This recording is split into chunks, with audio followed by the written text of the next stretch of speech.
বন্ধুরা, তোমরা থাম্বনেল থেকে নিশ্চয়ই বুঝতে পারছো আজকে আমরা কি দর্শন করতে চলেছি। তাহলে চলো আজকে ভিডিওটা শুরু করা যাক। প্রথমে আমরা জেনে নেব এই শহরের নাম নাসিক হলো কেন। হ্যাঁ বন্ধুরা, তার আগে তো আমাদের মন্দিরে প্রবেশ করার জন্যে জুতো রেখে তারপরে মন্দিরে প্রবেশ করতে হবে। এই মুক্তিধামের পাশেই রয়েছে জুতো রাখার কাউন্টার, এখানে আপনারা জুতো রাখতে পারবেন। উনি বলছেন আপনি মন থেকে খুশি হয়ে যেটা দেবেন সেটাই ঠাকুরের পুজোয় লাগবে। তা আমরা প্রথমেই মন্দিরের ভিতরে প্রবেশ করছি। মন্দিরের ভিতরে প্রবেশ করেই মন্দিরের ডান দিকে রয়েছে মন্দিরের বিশিষ্ট প্রতিষ্ঠাতা, বিশিষ্ট শিল্পপতি জয়রাম ভাই বাইটকো, এবং তার বাদিকে রয়েছে তার স্ত্রী, তিনিও ছিলেন একজন বিশিষ্ট সমাজসেবিক। আমরা এই মন্দির দর্শন করার সাথে সাথে জেনে নেব এই মন্দিরের কিছু তথ্য এবং ইতিহাস। তাহলে আমরা এবার জেনে নিই এই শহরের নাম নাসিক কেন হলো। আমরা রামায়ণে পাই রামচন্দ্র যে 12 বৎসর যাবৎ বনবাসে ছিলেন, সেই সময় রাবণের বোন শূর্পণখা লক্ষ্মণকে প্রেম নিবেদন করেছিল, যার ফলে লক্ষ্মণ শূর্পণখার নাক কেটে দিয়েছিল। সেই নাক এই শহরেই পড়েছে। শূর্পণখার সেই এক নাক এখন রয়েছে গোদাবরী এবং কপিলা নদীর সঙ্গমস্থলে। আর সেই নাক বা নাসিকা থেকেই এই শহরের নাম হয়েছে নাসিক। এখন আমরা জেনে নিই এই মুক্তিধামের প্রাচীন কিছু ইতিহাস। দর্শক বন্ধুদের পুরো ভিডিওটা দেখার অনুরোধ রইল। স্কিপ না করে পুরো ভিডিওটা দেখবে, তা না হলে অনেক কিছুই মিস করবে। মুক্তিধাম মন্দিরটি হলো একটি সর্বতীর্থস্থান, যা 1971 সালে বিশিষ্ট শিল্পপতি প্রয়াত শ্রী জয়রাম ভাই বাইটকো দ্বারা নির্মিত হয়েছিল। এখানে রয়েছে দত্তাত্রেয় ভগবান এবং নাথ সম্প্রদায়। মন্দির কমপ্লেক্সটি তার অন্তর্বর্তী স্থান এবং সাদা মার্বেলের জন্য বিখ্যাত। এটা রয়েছে মহাবীর ভগবান। এখানে রয়েছে গুরু নানক, তারপরে রয়েছে নবগ্রহ দেবতা। এটি একটি প্রধান নাসিকার সমসাময়িক পর্যটনের দৃশ্যমান।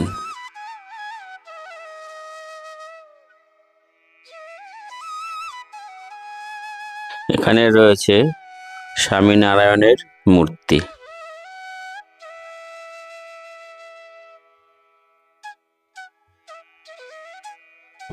এরপরে মহিলাদের ঢোকা বারণ রয়েছে কার্তিক স্বামীজি মূর্তি দর্শনের জন্য।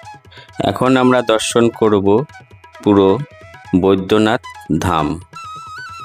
ডান দিকে উপরে রয়েছে সাবিত্রী মা, ডান দিকে নিচে আছে নারদজি, তারপর রয়েছে মা সরস্বতী, বাদিকে রয়েছে উদ্ধব মহারাজ, তারপরে রয়েছে কুবের মহারাজ, তারপরে আছে গণপতি দেব, গণপতি দেবের উপরে আছে ব্রহ্মদেব, নিচে রয়েছে গরুড় মহারাজ এবং বাদিকে রয়েছে কন্যাকুমারী।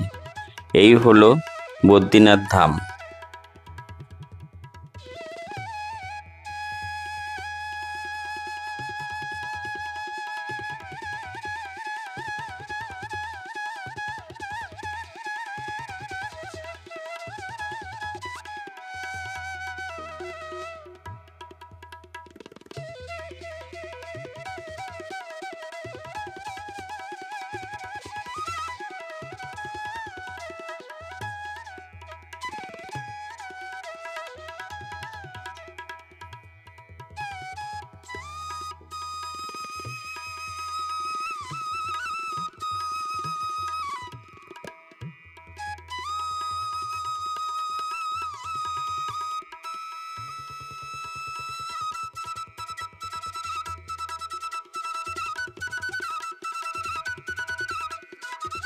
এখানে রাবণ সন্ন্যাসী সেজে সীতামাকে হরণ করছে, আর তার বাঁদিকেই রয়েছে মারিচ, রামচন্দ্র যে সোনার হরিণকে বধ করেছিল।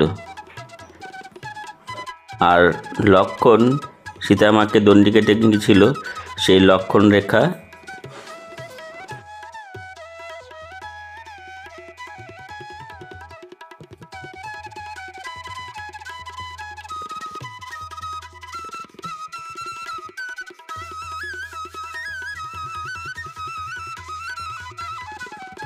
এখানে রয়েছে দ্বাদশ জ্যোতির্লিঙ্গ। প্রতিটি জ্যোতির্লিঙ্গ নিজ নিজ স্থানে উৎসর্গ করে পুজো দিয়ে তারপরে এখানে স্থাপন করা হয়েছে।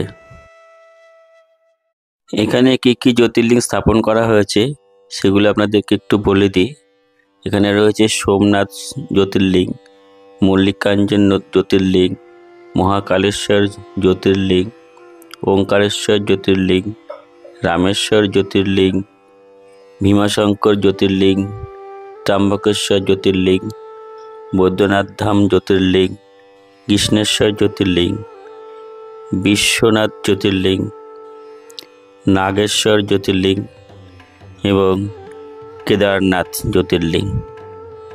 এই দ্বাদশ জ্যোতির্লিঙ্গ এখানে স্থাপন করা হয়েছে। এই দ্বাদশ জ্যোতির্লিঙ্গের প্রতিরূপ আমরা দেখতে পাচ্ছি এবং দর্শন করে মুগ্ধ হচ্ছে। সত্যি এক অসাধারণ অনুভূতি, অনবদ্য, যা ভাষায় প্রকাশ করা যায় না। এখানে কাশী বিশ্বনাথের যে জ্যোতির্লিঙ্গ রয়েছে, সেই জ্যোতির্লিঙ্গ 3 রাত 24 ঘন্টা অভিষেক হচ্ছে, তার মাথায় সবসময় জল পড়ছে। এক অনবদ্য পরিবেশ, অনবদ্য অনুভূতি, অসাধারণ।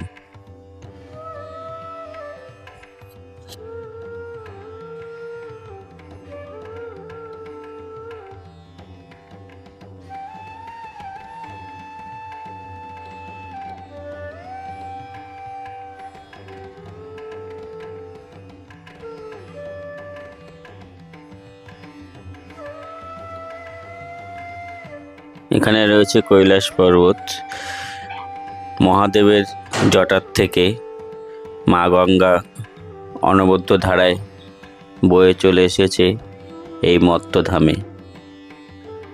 সেই জায়গাটাই এখানে প্রতিস্থাপন করা হয়েছে।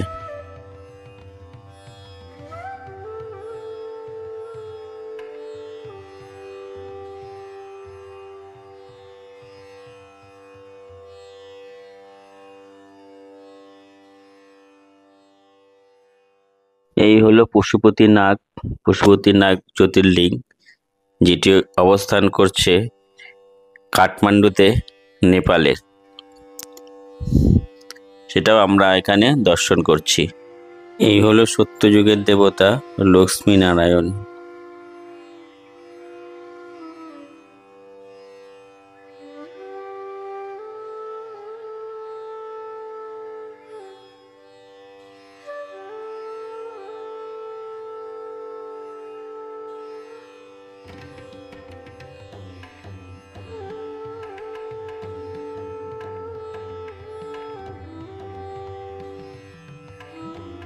এখন আমরা দর্শন করছি ত্রেতা যুগের শ্রীপ্রভু রামচন্দ্র, লক্ষ্মণ এবং সীতা ভগবানের মূর্তি।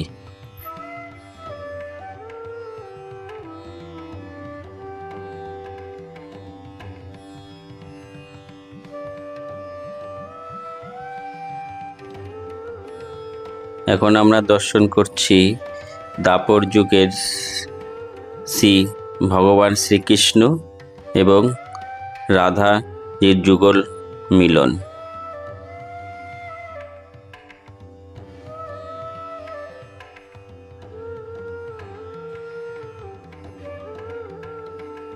এখন আমরা মন্দির চত্বর ঘুরে দেখছি। মুক্তিধাম মন্দিরের পর্যটন শুরু করতে অগ্রগতি বৃদ্ধি করুন। তীর্থযাত্রী এবং স্থাপত্য মন্দির চর্পিত 12টি জ্যোতির্লিঙ্গের প্রতিটি দেখার জন্য মন্দিরে ভিড় করে যা এটিকে একটি অনন্য ধর্মীয় স্থান করে তোলে। স্থাপত্য ও শিল্পীদের শক্তির উপস্থাপনের জন্য মন্দিরের দেওয়ালগুলিতে মহাভারতের চিত্র দিয়ে সজ্জিত করা হয়েছে। ফলার্থে মন্দিরটি কেবল ধর্মপ্রাণই নয়, সাংস্কৃতিক ও নান্দনিকভাবেও প্রবল দর্শনার্থীদেরও আকর্ষণ করে।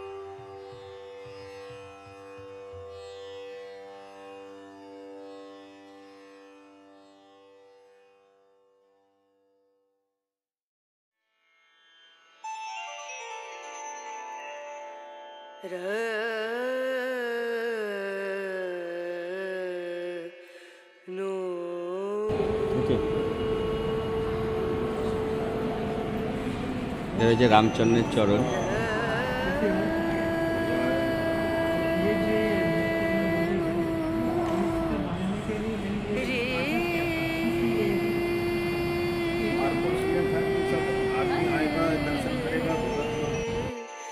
আমরা এই মুক্তিধামে বেড়াতে এসে এখানেও আমরা এক বাঙালি পেয়ে গেলাম।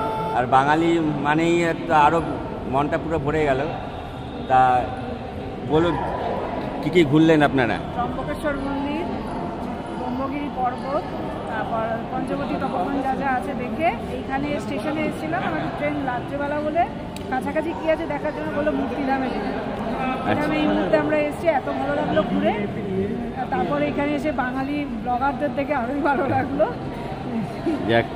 12 জ্যোতির্লিঙ্গের সব কিছুই এখানে আছে, আরও অনেক কিছুই আছে, বদ্রীনাথ ধাম থেকে শুরু করে এখানে সমস্ত রকম যে তীর্থ যে ধামগুলো রয়েছে এক মুক্তিধামের মধ্যে সব কিছুই রয়েছে। সব কিছুই রয়েছে।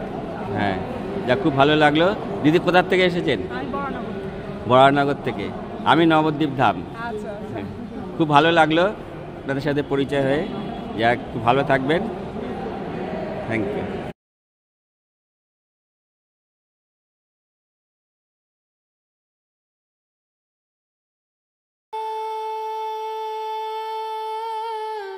এখানে রয়েছে শ্রী প্রভু রামচন্দ্রের পরম ভক্ত অঞ্জনী পুত্র হনুমানজির মন্দির।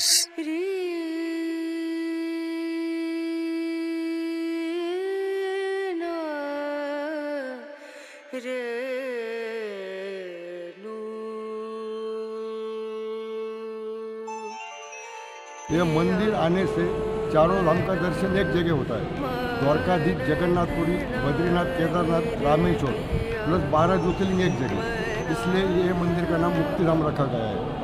आपका शुभ नाम? मेरा शुभ नाम संजय बेलेकर, मैं मंदिर का सिक्योरिटी हूँ। দেখতে পাচ্ছেন রামচরিত মানস যিনি রচয়িতা করেছিলেন সেই তুলসীদাসের মূর্তি এখানে আপনারা দেখতে পাচ্ছেন।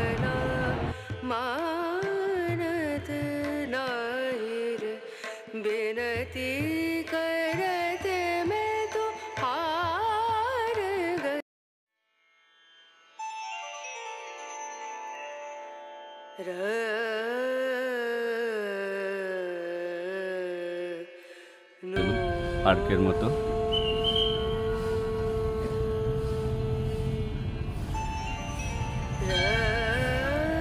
যেখানে রয়েছে নাগ দেবতা।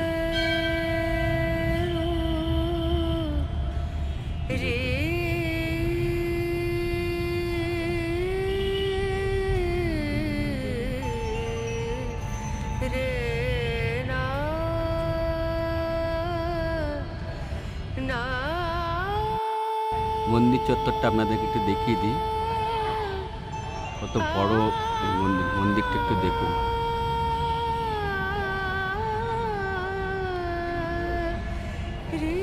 মন্দিরটি তৈরি হয়েছে রাজস্থানী মার্বেল পাথর দিয়ে। মন্দিরের বাইরের অংশটা তোমরা একবার দেখো, অসাধারণ, অপূর্ব সুন্দর। এই মন্দিরের বাইরের দিকটাও আমার তো ভীষণই ভালো লাগছে, তা আশা করি তোমাদেরও খুব ভালো লাগবে। নাসিক রোড স্টেশন থেকে এই মুক্তিধাম মন্দির মাত্র 1 কিলোমিটার দূরে অবস্থিত। খুব দারুণ তোমরা পায়ে হেঁটেও আসতে পারো। মন্দিরের এই অটো করে পিছনের আসতে সাইডে পারে, রয়েছে মাথা পিছু 20 টাকা হোমকুণ্ড। ভাড়া এখানে নেবে। বছরে দুবার হোম করা হয়। রামনবমী দিনকে এখানে হোম করা হয়, খুব দুর্দান্ত। আর নবরাত্রির দিন হোমকুণ্ডটা আপনাদের একটু দেখিয়ে দিই।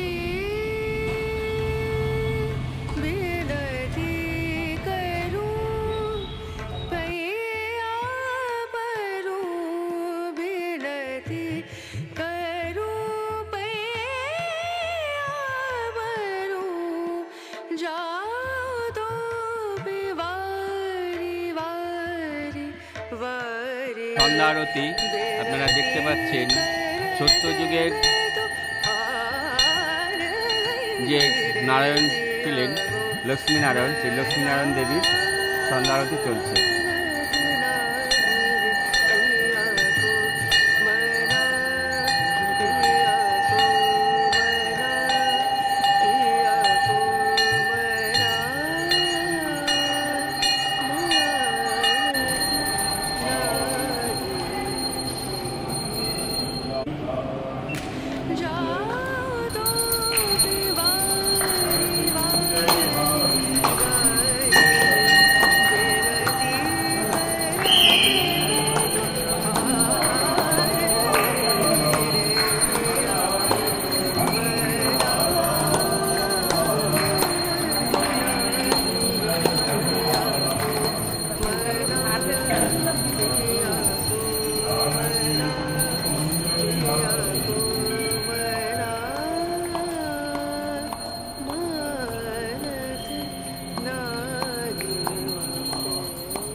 उधर से ऐसा अम्मा ऐसा जाओ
এই যে আমরা যে মন্দিরে এসেছি এখানে দাদা কী নাম?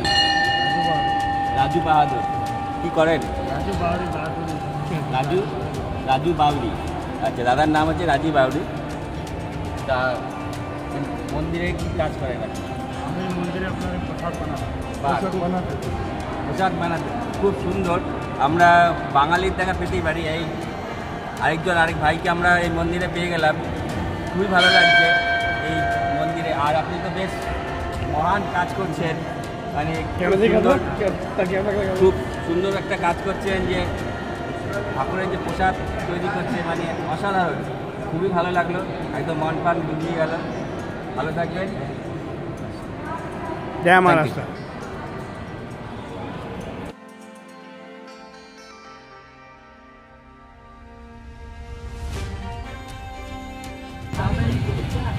पाव के अंदर मसाला आता है, मीठा चटनी, तीखा चटनी, 20 रुपीज़ 1 पीस आता है, 20 रुपए का। वो रहेगा ना? हाँ, वो आलू का सब्जी आता है। आलू का सब्जी आता है, लेकिन प्याज नहीं हमारे लिए दीजिए। चलेगा, हो जाएगा। ये अंदर डालेगा? हाँ, सब अंदर डालते हैं। ये लोग सब दाबेली बोलते हैं, दाबेली पाव मसाला। दाबेली बोलते हैं, पाव मसाला। हाँ, और गुजराती में डबल रोटी बोलते हैं। তা আমরা এখানে নিয়ে নিচ্ছি দাবেলি, দেখিয়ে কীরকম খেতে লাগে। আর এই যে দেখুন কিভাবে তৈরি করছে, কিছুটা বাটার দিয়ে দিল। তা বানানোর প্রসেসটা আপনাদেরকে দেখালাম, এবার খেয়ে দেখি কীরকম লাগছে।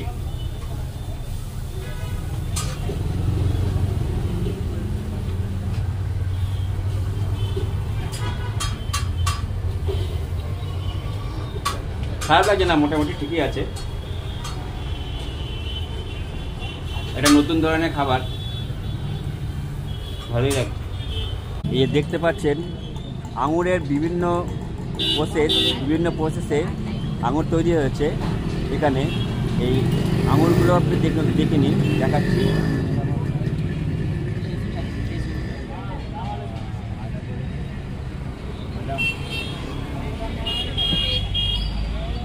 ये अंगूर कितना करके किलो है? 150, 150, हाँ। 150, 140, 140। और ये काली वाला? 140, काली वाला भी 140 है। और ये वाला 130 है। 130, 160। और ये जो काजू कितने का है? काजू ये 350 रुपए का। 350 रुपये 500? आधा केजी। आधा केजी मिलता है। आधा केजी। ये 300 रुपए का आधा केजी। अच्छा अच्छा, ये बादाम 300 रुपए का आधा केजी। হ্যাঁ, বহুত আচ্ছা। তা দেখে নিলেন আঙুরের বিভিন্ন রকম জিনিস। বন্ধুরা, আমরা মন্দির চত্বর ঘুরে দেখলাম এবং মন্দিরে যে চারধামের সমস্ত কিছু রয়েছে সেগুলো আমরা দেখলাম। আজকে সন্ধ্যা আরতি দেখলাম। ভিডিওটা কেমন লাগলো অবশ্যই আপনারা একটু কমেন্ট করে জানাবেন।